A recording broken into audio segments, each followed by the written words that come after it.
Our students, I am Arnaja going to discuss about worksheet number 61 of class 10th mathematics. This worksheet is for 5th January 2022. Today we are going to start a new chapter, yani chapter number 9. Here we have given some terminology, height and distance. उसके कुछ term आपको यहाँ पे बताए जा रहे हैं, तो आइए देखें। ये कह रहा है example of right angle triangle. इसमें आप जानते हैं जो कि राइट एंगल ट्रेंगल यूज होता है ट्रिगोनोमेट्री में, तो उसी पे आधारित यहाँ पे कुछ फिल इन द ब्लैंक्स दिया गया है। ये फिगर है, उसको देखिए। अब कह रहा है the side opposite of angle B, ये राइट एंगल है। अब इसके अपोजिट साइड ये, इसको हम हाइपोटेनियस कहते हैं। ये हाइपोटेनियस कहलाता है, ये सब लॉन्गेस्ट साइड होता है। The side adjacent of to angle C, इस एंगल के लिए एडजेसेंट ये होगा, तो इसको हम कहेंगे बेस कहते हैं। और the side opposite of angle C के अपोजिट साइड, इसको हम परपेंडिकुलर कहते हैं।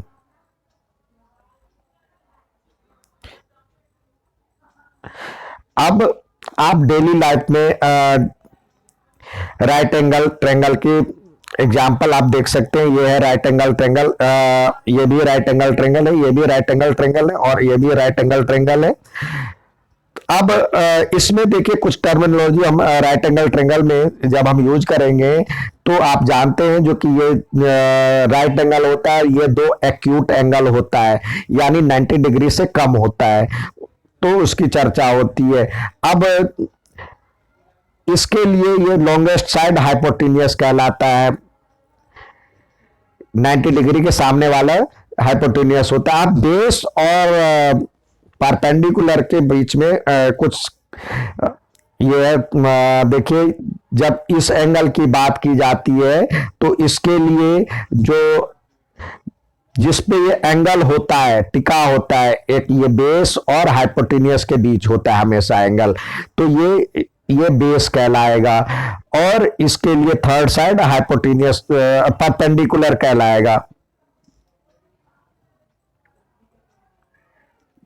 अब जब यहाँ पे जब इस एंगल की बात की गई होती है, यानी जब यहाँ पे इस एंगल की बात होती है, तो इसके लिए हाइपोटेनियस तो यही रहता है, इसके ये बेस हो जाता है इसके लिए, जो आप चैप्टर नंबर 8 में पढ़े होंगे, और ये हाइपोटेनियस हो जाता है, सॉरी ये परपेंडिकुलर हो जाता है।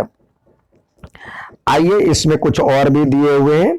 कह रहा है जो कि I can assume that now you can find many more examples of right angle triangle from your surrounding. आप अपने आसपास बहुत सारे राइट एंगल को देख सकते हैं, और इस सिचुएशन में we use some special terminology of four angles. उसके लिए हम एंगल के लिए कुछ स्पेशल टर्मिनोलॉजी भी यूज करेंगे, जो ऑब्जेक्ट और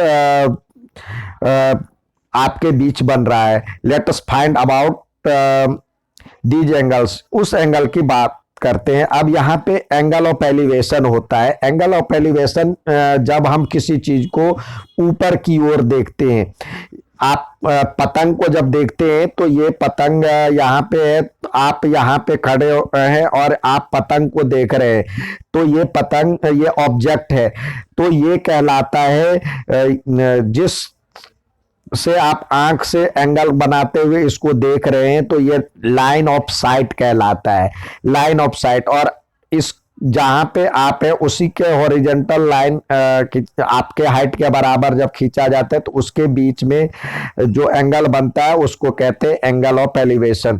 तो हमने क्या देखा, जो कि when a person looks at an object in upward, ऊपर की ओर देखता है। आपका कोई साथी, आप जब बात कर रहे होते हैं, आप गली में होते हैं, और आपका कोई साथी दूसरी या तीसरी मंजिल पे होता है, तो आप ऊपर की ओर सर करके बात करते हैं, तो वहां पे जो एंगल बनता है, आप जिस हाइट में खड़े हैं, तो उसी हाइट के बराबर ये लाइन बना दिया जाता है, और ये कहलाता है हॉरिजॉन्टल लाइन। और उसके बीच जो एंगल बन रहा है वो बनता है एंगल ऑफ एलिवेशन, यानी उस ऊपर की ओर बनता है इस एंगल ऑफ एलिवेशन। ठीक है, तो इसमें क्या होता है, ये हॉरिजॉन्टल लाइन के ऊपर बन रहा है, अबव द हॉरिजॉन्टल लाइन, इसको हम एंगल ऑफ एलिवेशन कहते हैं। So angle of elevation formed when we look up and it measured above the horizontal line, horizontal line के ऊपर होता है। अब वही सिचुएशन तब होता है जब आपका कोई जैसे यहां पे दिया हुआ एक टावर से गाड़ी की ओर देखा जा रहा है, तो यहां से जब देखा जाता है तो इससे नीचे की ओर कार को देखा जा रहा है, तो लाइन ऑफ साइट तो यही रहेगी। अब ये हो जाएगा एंगल ऑफ डिप्रेशन, तो जो हाइट इसकी है उसी हाइट के अकॉर्डिंग ये लाइन खींची जाती है बेस के अकॉर्डिंग, मतलब पैरेलल लाइन, बेस के पैरेलल लाइन, तो ये हॉरिजॉन्टल लाइन हो जाता है इसके लिए। तो हॉरिजॉन्टल लाइन के नीचे एंगल ऑफ डिप्रेशन बनता है। ये कब बनता है, जब ऊपर से नीचे की ओर देखा जाता है। When a person looks at an object downwards, then the line of sight of object and horizontal line sight makes an angle is called angle of depression। ये एंगल ऑफ डिप्रेशन कहलाता है। ये क्या होता है, ये हॉरिजॉन्टल लाइन के नीचे बनता है, बिलो द हॉरिजॉन्टल लाइन। तो हमने क्या देखा, जो कि जब आप कई बार गली में जब आप बात कर रहे होते हैं तो देखिए होता क्या है, ये आप हैं, यहाँ पे आप खड़े हैं और यहाँ से इसके बीच हॉरिजॉन्टल लाइन इस तरह बना, आप यहाँ पे देख रहे हैं, यानी आपके कोई साथी यहाँ पे बैठा हुआ है, उससे बात कर रहे हैं। तो जब आप बात कर रहे होते हैं, नीचे से बात कर रहे होते हैं, तो ये बनता है, ये हॉरिजॉन्टल लाइन हो गया। हॉरिजॉन्टल लाइन के ऊपर बन रहा है, तो ये जो होगा angle of elevation, elevation angle, angle of मतलब एलिवेशन एंगल बन गया। और ये हॉरिजॉन्टल लाइन है, उसके ऊपर बन रहा है। और जब ऊपर वाला साथी आपसे बात कर रहा है, तो ये जो लाइन ऑफ साइट तो यही रहेगा, इसी से बात कर रहा है, तो उसके हाइट के अकॉर्डिंग ये हॉरिजॉन्टल लाइन होगा, तो ये एंगल ऑफ डिप्रेशन हो जाएगा, ये एंगल ऑफ डिप्रेशन बन जाएगा। तो ये नीचे की ओर देखेगा।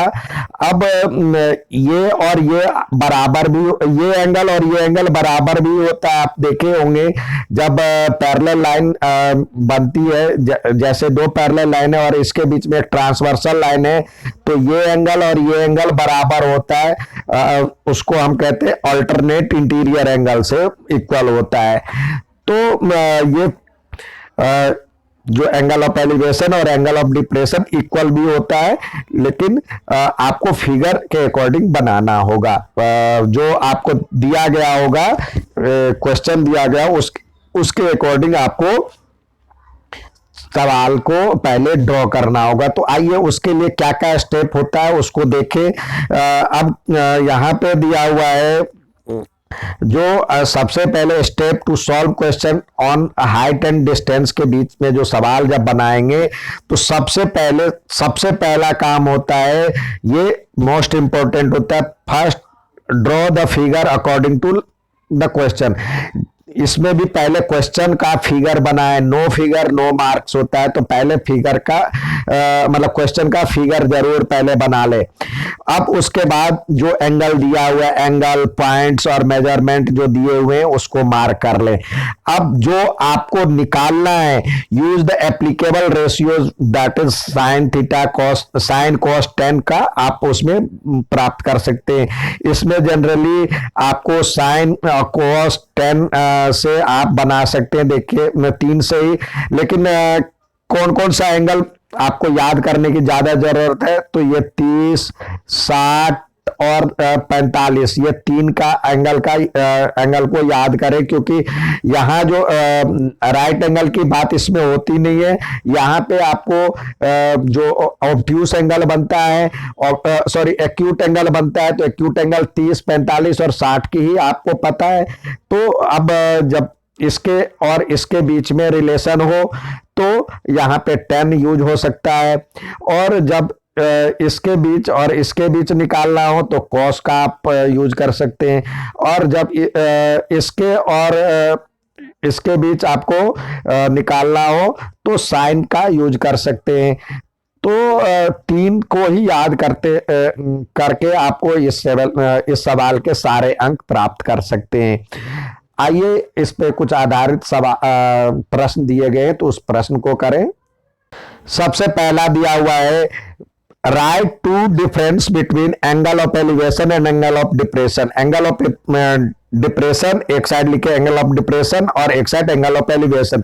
तो देखिए एंगल ऑफ एलिवेशन क्या होता है, when a person looks an object in upward, ऊपर की ओर देखता है तो एंगल ऑफ एलिवेशन बनता है। तो पहला ये हो गया। यहां पे डाउनवर्ड देखता है, when a person looks at an object downward, तो वो कहलाता है एंगल ऑफ डिप्रेशन। तो एक पहला आपको डिफरेंस मिल गया। दूसरा डिफरेंस क्या है, ये हॉरिजॉन्टल लाइन के अबव द हॉरिजॉन्टल लाइन बनता है। It form when we look and it measured above the horizontal line, या it form above the horizontal line. और ये बिलो द हॉरिजॉन्टल लाइन, ये नीचे की ओर बनता है और ये ऊपर की ओर बनता है। तो ये दो डिफरेंस इसमें हो गया एंगल ऑफ एलिवेशन और एंगल ऑफ डिप्रेशन के बीच में। दूसरा कह रहा है, name the angle form between the tower and ship. तो पहले किसकी बात की गई है, तो यहां पे देखिए टावर। अब टावर और between tower and ship, tower and ship, यहाँ पे जो टावर और शिप की बात की गई है, तो यहाँ पे देखिए टावर से जब देखेगा यहाँ पे ये एंगल बनेगा तो इसको कहेंगे ऊपर की ओर देख रहा है, मतलब शिप से जब देखेगा ऊपर की ओर, टावर की ओर देखेगा तो वो कहलाएगा एंगल ऑफ एलिवेशन। यहां पे लिखे एंगल ऑफ एलिवेशन।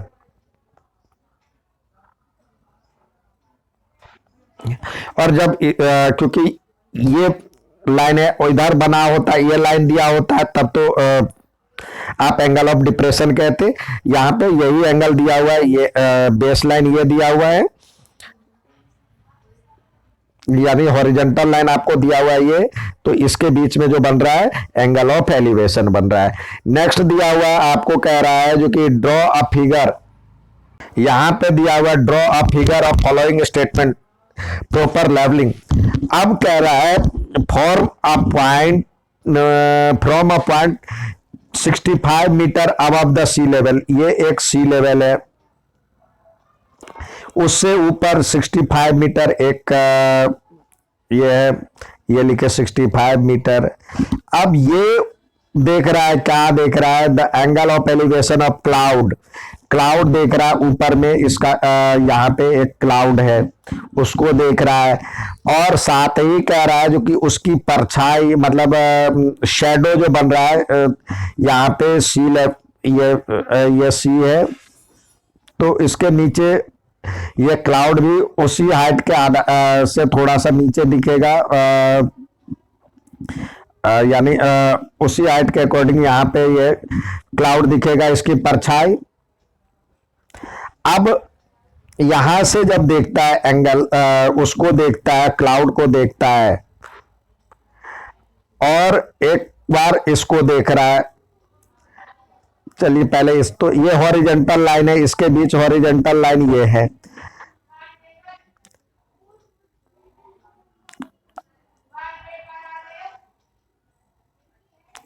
ये हॉरिजॉन्टल लाइन है, ये थीटा, ये बीटा एंगल बना रहा है। और ये कह रहा है जो कि जब उसकी परछाई को देखता है तो वो एंगल अल्फा बना रहा है। तो ये इसकी परछाई को ये एंगल से देख रहा है, तो ये अल्फा बन रहा है। अब आप इसको नाम भी दे सकते हैं। ये कह रहा है जो कि इसकी हाइट दिया हुआ है, क्लाउड की हाइट 518 मीटर। तो क्लाउड की हाइट, तो ये यहां से सी लेवल से ये हाइट हो जाएगी, ये 518 हो जाएगा। अब यहां पे आप पॉइंट भी ले सकते, सिर्फ पॉइंट ही ले सकते हैं, जरूरी नहीं है क्लाउड का डिजाइन बनाना, जरूरी नहीं है, आप सीधे पॉइंट ले सकते हैं। तो यहाँ पे ए भी एक प्रेक्षक ले सकते हैं, और ये पी और क्यू एक ये ले सकते हैं जो कि ये क्लाउड है और ये क्लाउड का शेडो है, और इसके हॉरिजॉन्टल यहाँ पे एक एम ले ले। अब हम नामांकन कर लिए और अब आप उसको सॉल्व कर सकते हैं। अब हमारा फिगर तैयार है तो उस पर आधारित अब हम प्रश्न का आंसर देने के लिए तैयार है। तो ये था आज का वर्कशीट। अच्छा लगे तो लाइक और सब्सक्राइब जरूर करें। धन्यवाद।